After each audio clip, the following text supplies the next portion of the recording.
Welcome back to my channel. यदि channel पे नए हैं तो चैनल को सब्सक्राइब कीजिए और बेल आइकन दबाना बिल्कुल मत भूलना।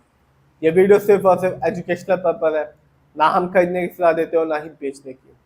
आज हम लॉन्ग टर्म स्टॉक के बारे में बात करेंगे। एक ऐसी कंपनी जिसने अभी ही अपने Q1 के रिजल्ट को डिक्लेयर किया है और कंपनी ना केवल लॉन्ग टर्म में बल्कि शॉर्ट टर्म में भी अपने शेयर होल्डर्स को एक अच्छा खासा रिटर्न निकाल के दे रही है।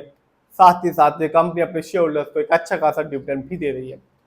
इस कंपनी का नाम है HDFC बैंक। जैसे कि नाम से पता चलता है, ये कंपनी एक प्राइवेट बैंक है, फाइनेंशियल सर्विस प्रोवाइड करती है। और आज के दिन यानी कि 21 जुलाई 2025 को इस कंपनी का शेयर प्राइस है 1889 रुपीज़ 50 पैसे।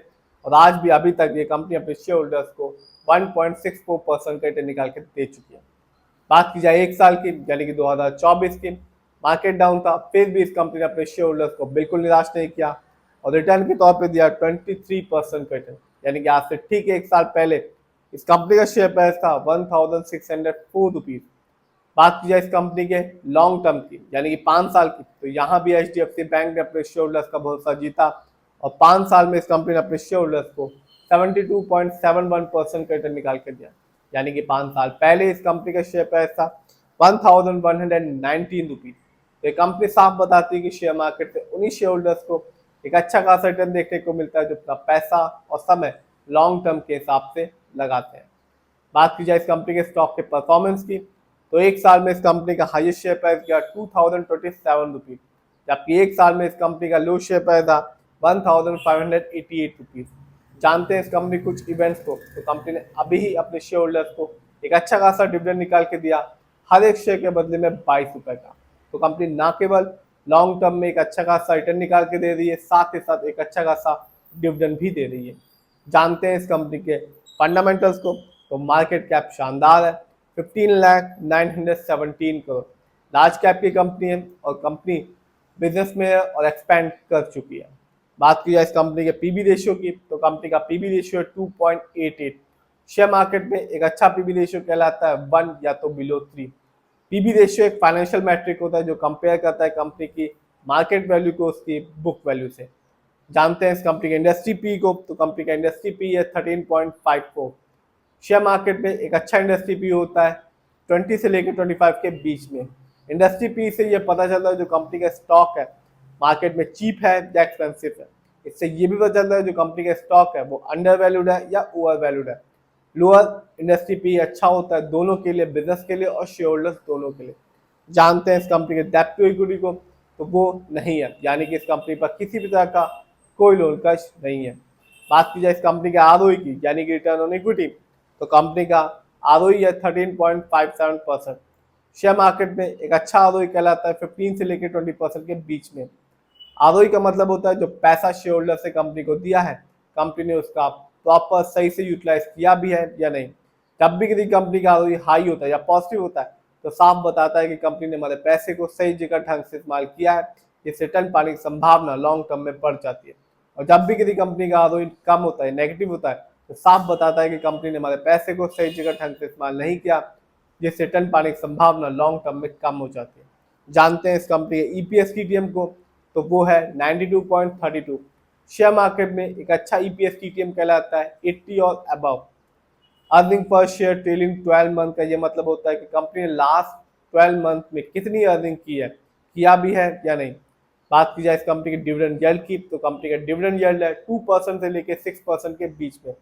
हाई डिविडेंड यील्ड अच्छा कहलाता है, उस ये इंडिकेट करता है एक शेयर होल्डर्स को कि इस कंपनी का स्टॉक अपने पोर्टफोलियो में ऐड करना चाहिए।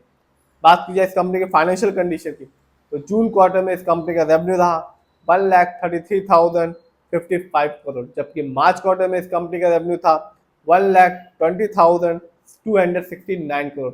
तो कंपनी ने मार्च क्वार्टर की तुलना में जून क्वार्टर में अर्न किया 12,786 करोड़ का रेवेन्यू। बात की जाए इस कंपनी के ईयरली रेवेन्यू की, तो ईयरली रेवेन्यू के मामले में कंपनी ने 2025 में अर्न किया 4,70,916 करोड़, जबकि 2024 में इस कंपनी का रेवेन्यू था 4,07,995 करोड़। तो कंपनी ने 24 की तुलना में 25 में एक साल में रेवेन्यू के मामले में अर्न किया 62,921 करोड़। जानते हैं इस कंपनी के प्रॉफिट को, तो जून क्वार्टर में इस कंपनी का प्रॉफिट रहा 70,090 करोड़। बात की जाए इस कंपनी के ईयरली प्रॉफिट की, तो कंपनी का 2025 में अभी तक प्रॉफिट है 73,440 करोड़, जबकि 2024 में इस कंपनी का प्रॉफिट था 65,447 करोड़। तो कंपनी ने एक साल में 2024 से लेकर 2025 में प्रॉफिट के मामले में अर्न किया 7,993 करोड़। जानते हैं इस कंपनी के नेटवर्थ को, तो 2025 में इस कंपनी का नेटवर्थ अभी तक है 5,38,148 करोड़, जबकि 2024 में इस कंपनी का रेवेन्यू था 4,69,779 करोड़।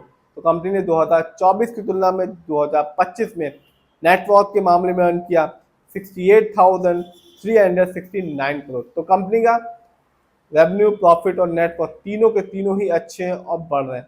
जानते हैं इस कंपनी के शेयर होल्डिंग पैटर्न को, तो FII यानी कि विदेशी निवेशकों का पैसा इस कंपनी में सबसे ज्यादा लगा हुआ है, जिसका परसेंटेज है 48.84%, जबकि दूसरे नंबर पर आता है म्यूचुअल फंड, जिनका पैसा इस कंपनी में लगा हुआ है 25.61% का, जबकि तीसरे नंबर पर आता है रिटेल एंड अदर यानी कि हम लोग का पैसा इस कंपनी में लगा हुआ है 15.21% का। तो कंपनी का ना केवल शेयर होल्डिंग पैटर्न अच्छा है, फाइनेंशियल भी अच्छा है और फंडामेंटल भी अच्छा है, और कंपनी ना केवल लॉन्ग टर्म में अपने शेयर होल्डर्स को एक अच्छा खासा रिटर्न निकाल के दे रही है, साथ ही साथ एक अच्छा खासा डिविडेंड भी दे रही है। फिर भी जिस भी कंपनी के शेयर में इन्वेस्ट करें, खुद रिसर्च करें, एनालाइज करें, अपने फाइनेंशियल एडवाइजर की राय लें, फिर अपने पैसे को शेयर मार्केट में लगाएं। यदि वीडियो अच्छा लगा हो तो लाइक करें, शेयर करें और चैनल को सब्सक्राइब करना